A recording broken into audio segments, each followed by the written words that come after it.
Dark matter in the cluster makes 70% of the mass. It makes 70% of the mass in the entire universe. So the reason why this matter has been dubbed dark matter is because, well, you know it's there.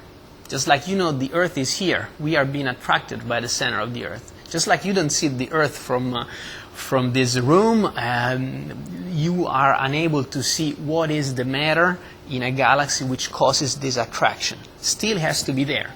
The only alternative is that Newton's laws of gravitation are wrong, and most people would question that statement. So, is there? You measure the gravitational attraction, you just don't see it. So I guess the obvious name for this type of matter is, well, dark matter.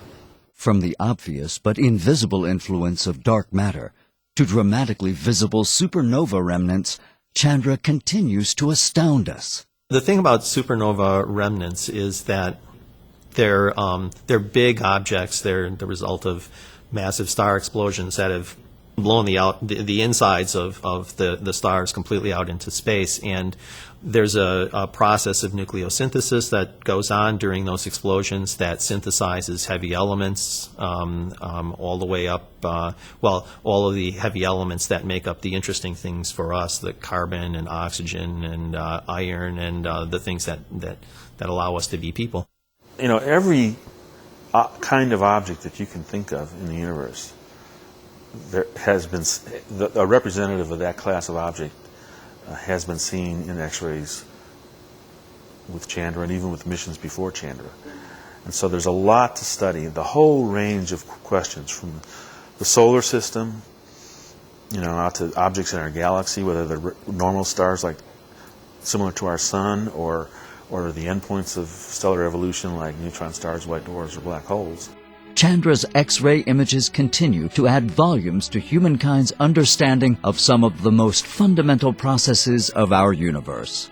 The biggest and most important scientific contribution that Chandra has made is to give us an X-ray tool on a par with any other wavelength range to study the universe. I think it's well understood at NASA headquarters and indeed all through the scientific community how special Chandra is.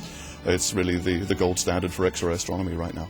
It may be that we're at a particularly special point in time where these key discoveries are made, and once we understand them, we've made certain incredible breakthroughs of our understanding of the universe and the laws of physics that govern the universe. And it's possible that in 50 or 100 years people will look back and think about how crude our telescopes were and how limited our ideas of the universe were. We don't know at this point. One could imagine that our imaginations are inadequate and that the discoveries that are still to be made are just unbelievable.